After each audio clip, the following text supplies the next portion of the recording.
Hello everyone, myself Dr. Anush Dubey, Assistant Professor Physics, Department of Applied Science at Axis Institute of Technology and Management. In this lecture, we will discuss some basics ideas about vector, what is the difference between scalar and vector, what are vector law of addition, how to resolve a vector, how to make product of vectors, dot and cross product, and some examples. So first of all, if you want to understand any physical quantity, then any physical quantity may be classified in three terms. It may be scalar, it may be vector, or it may be tensor. So when we are talking about scalar, vector and tensor, the things are very clear. If I am writing, very simple way, if I am writing speed is 40 kilometer, then we have seen here 40 is the numerical value and this is the unit. To represent a scalar, we require two things. One is the numerical value and second one is the unit. So means the meaning of magnitude means numerical value plus unit. But if I say 40 kilometer per hour, in which direction? Let us say in south direction. Now in this example, you have seen 40 is the numerical value, kilometer per hour is the unit, and south is the direction. So this indicates that if we have any vector, it should have three things: numerical value, unit, and direction. Numerical value and unit is known as magnitude, and the third one is the direction. So we can say that if any quantity is a vector, it must have magnitude plus direction. Now question comes, is any physical quantity has magnitude and direction, then it is necessary it is a vector quantity? Answer is no. Because a quantity is not said to be vector unless until it will follow vector law of addition. In next slides, I will discuss about vector law of addition. For example, if anybody say about current, about time, it has some values, some direction associated with the motion of the charge, even it is not a vector quantity because it must follow the vector law of addition. Suppose if any quantity is vector, then sometimes we need to subtract it. For subtraction, we have to reverse the direction. So anything which is vector, its direction can be reversed, but I cannot reverse the direction of time. I cannot reverse the direction of current. So that's why it's not a vector quantity. Mathematically, it must follow the vector law of addition. Now there are some quantities which are neither vector nor scalar. In general, we can say that it is a tensor quantity. Normally, tensor has some ranks. According to rank, we can say this is a scalar or vector, but at your level, tensor is not required. But in general, I can say it is a multi-directional quantities, and tensor has some ranks. According to ranks, it is reduced to the form of scalar and vector. If we say about examples, I can say examples of scalar are speed and all the fundamental quantities. For example, mass, length, time, every fundamental quantity is a scalar quantity. And it's corresponding to same anything that is velocity, we can say it is a vector quantity. Velocity, force, acceleration, so many quantities like momentum, these are vector quantities. If you ask what are the examples of the tensor quantity, then I can say like moment of inertia,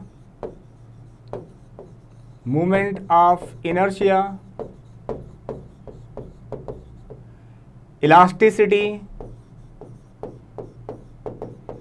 stress, strain, such type of quantities are tensor quantities. They are multi-directional quantities.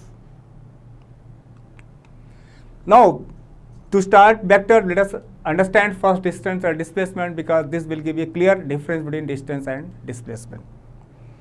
So as you know that if there is a point A and another point is B, so if we want to move from point A to point B, there are various tracks, various paths, maybe like this, maybe like that, anything maybe this. There are so many possible paths.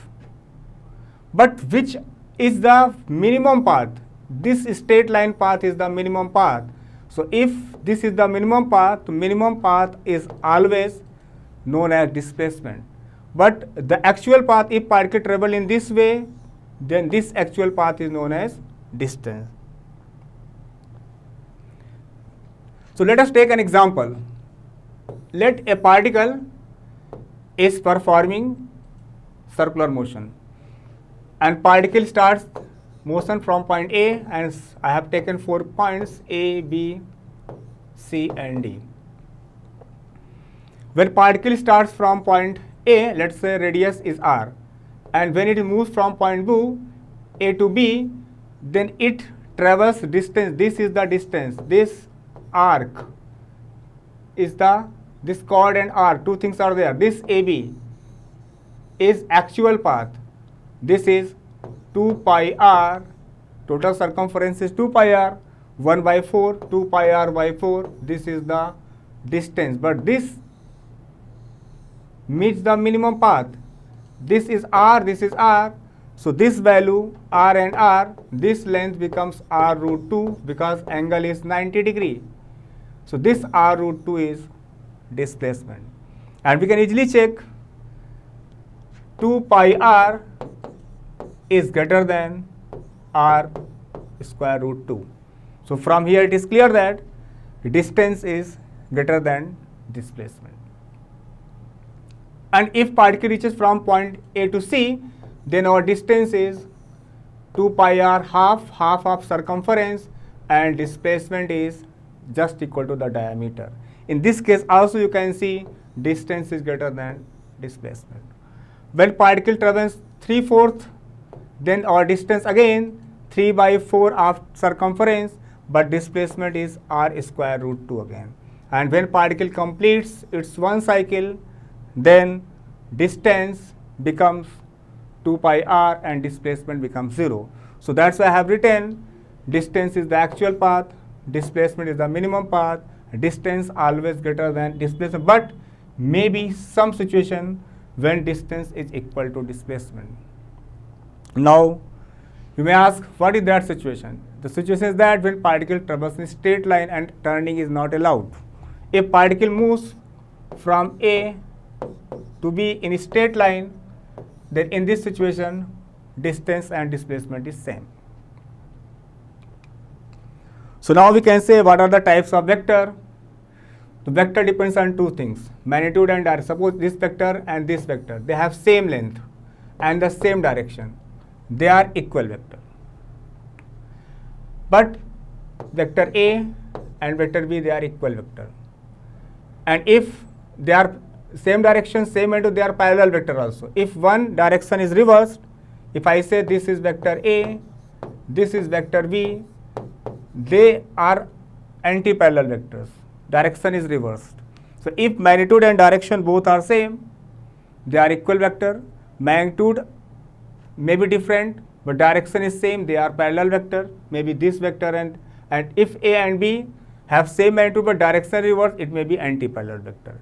Two vectors are equal means magnitude and direction both are same. If neither magnitude not direction is same, then vector is said to be unequal vector. One vector is a null vector or zero vector. It has magnitude 0, but it has direction. Suppose if I have projected a particle vertically upward 10 meter, then it is 10 meter, let us say upward j cap. Then it is returned back, this is 10 meter minus j cap. So from this it is clear that if I will say net displacement, answer is 0, but how it becomes 0? 10 meter j cap plus 10 meter minus j cap. Answer is 0 meter j cap. This indicates that magnitude is 0, but still it is in vertical direction. So we can say that there are some situations when we need null vector, its magnitude is 0, but it indicates some direction. So now we have to understand about position and displacement vector. So if I am in this room and we have three axes x, y and z, they are perpendicular, mutually perpendicular axes. And if we are sitting in a room and if we select one of the corner of the room as a origin and we want to locate the fan, then to locate the fan we require three coordinates. Some, let us say x, y and z. So if this is the position of fan in the room, then I can say it has some coordinates x, y, z. let us say this is 3, 4, 4, 5. Means I am saying that I have to move 3 steps along x-axis, 4 steps along y-axis, 5 steps along the z-axis, then I will find the fan. So this is the coordinate. And now, if you want to represent it in the form of vector, then I will write vector r equal to x I cap plus y j cap plus z k cap. This is the position vector with respect to origin, and origin is coordinate 0, 0, 0. So now, if this is the position vector, what is the length of the vector, norm of the vector, magnitude of the vector? So magnitude of the vector can be written as magnitude of r, or simply r. This is the square root x square. This is the magnitude. But if I will divide this magnitude with the vector, then I will find unit vector r cap equal to vector r upon its magnitude. So vector r upon its magnitude, this is the unit vector. It has direction, but its magnitude is always 1. Clear? Now, if we are talking about direction cosines, if any line, let us say this is line OP, angle alpha from x-axis, beta from y-axis, and gamma from z-axis, then cos alpha, cos beta, and cos gamma are called direction cosines. So if we want to find the direction cosine, the easiest way is to first make r cap. Means vector r xi plus yj plus zk upon square root x square plus y square plus z square. Yeah, simply we can say that if this angle is alpha, this is x, and this is r. So from trigonometry we can say cos alpha equal to x by r. So means this part is cos alpha. So we can say cos alpha equal to x by r. Similarly, cos beta equal to y by r, and cos gamma equal to z by r. So these are the direction cosines of the line. And if we know this x by r, y by r, z by r, they are represented by the unit vector. So we know sum of the squares of the direction cosines, cos square alpha plus cos square beta plus cos square gamma equal to 1, because magnitude of unit vector is always unity. Now, if a line makes 30 degree with x-axis, 60 degree with y-axis, what does angle it make with the z-axis? So we can say the formula cos square alpha plus cos square beta plus cos square gamma equal to 1. We know alpha is 30 degree, cos square 30 degree, cos square 60 degree plus cos square gamma equal to 1. Now we know value of cos 30, cos 60, we can find value of cos gamma. So we can say gamma is the angle made by the line from the x-axis, so from the z-axis. Now the thing, how to resolve a vector in two directions. So let I have a vector a equal to its x component ax and y component ay. So if I have a vector a, this is making angle from the x-axis, and I want to resolve in two directions. Its x part becomes ax, a cos theta, and y part becomes a sin theta. This is the horizontal component, x is the horizontal, y is the vertical component. So this is the way we can resolve a vector. Now, as we have discussed earlier, if any quantity is vector, it must follow vector law of addition.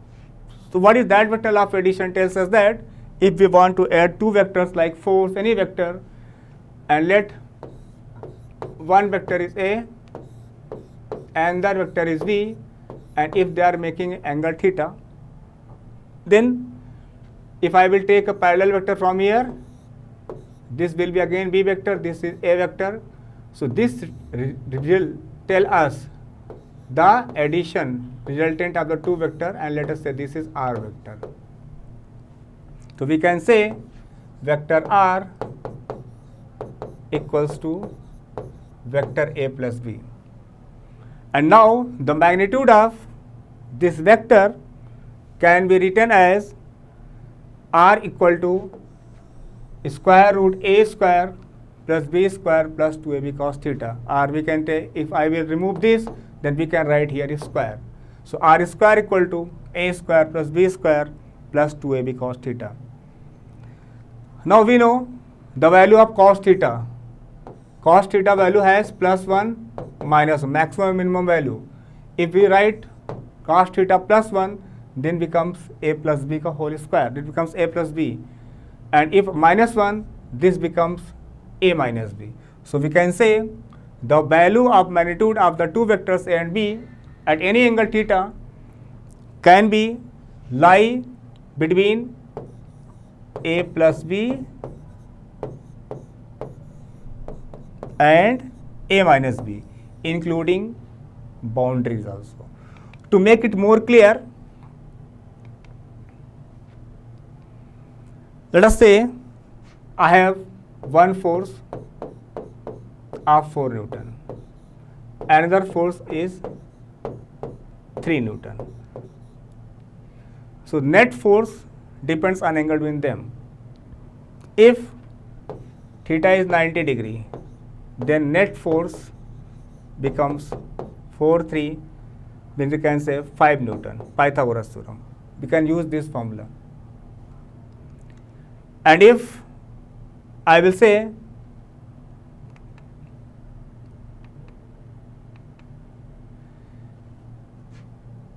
four plus 3, their answer is 7 Newton, and 4 minus 3, answer is 1 Newton. So this indicates that two forces, if F1 is 4 Newton, F2 is 3 Newton, the resultant of the two forces may be any value from 7 Newton to 1 Newton, including 7 and 1. If they are 90 degree, answer is 5 Newton. If they are 0 degree parallel, 7 Newton, anti-parallel, 1 Newton. Hope this is clear. Now, scalar dot product. So if we have two vectors A and B, and angle in the vector is theta, then dot product of two vectors A dot B is defined as AB cos theta. Where what is A and B? Let us say if A is a vector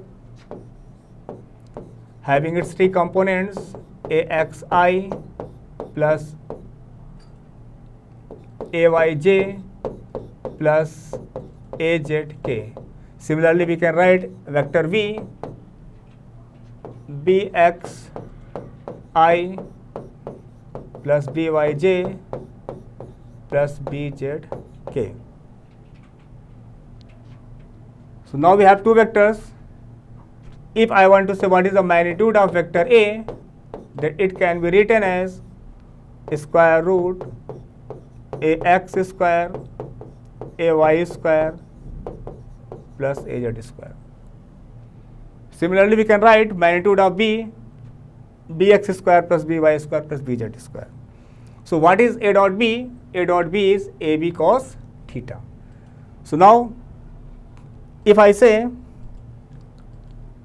if theta is 0 degree, then what will happen?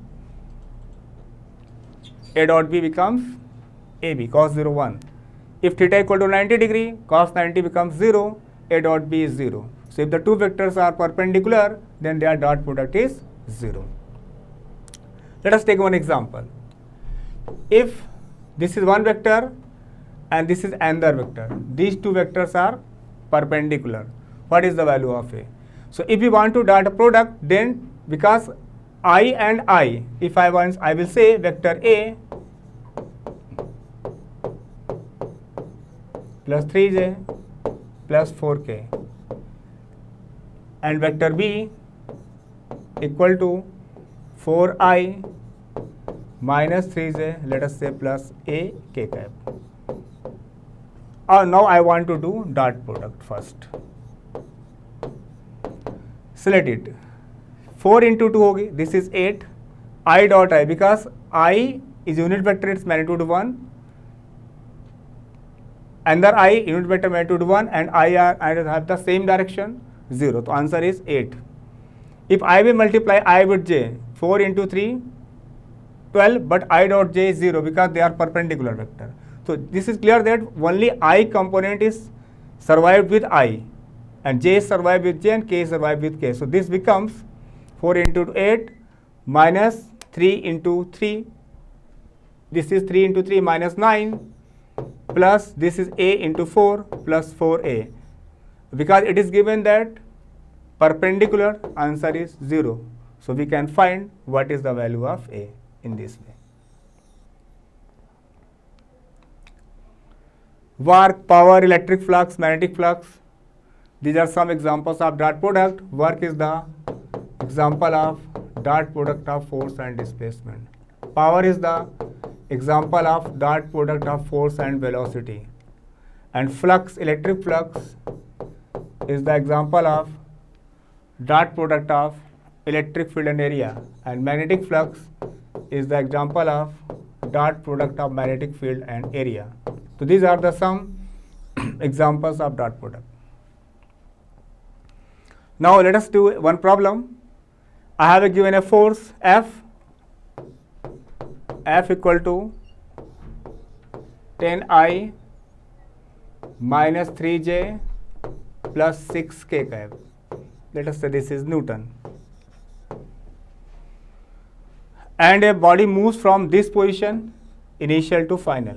So we have initial position Ri equal to 6i plus 5j minus 3k, and our final position, it displaces 10i minus 2j plus 7k meter.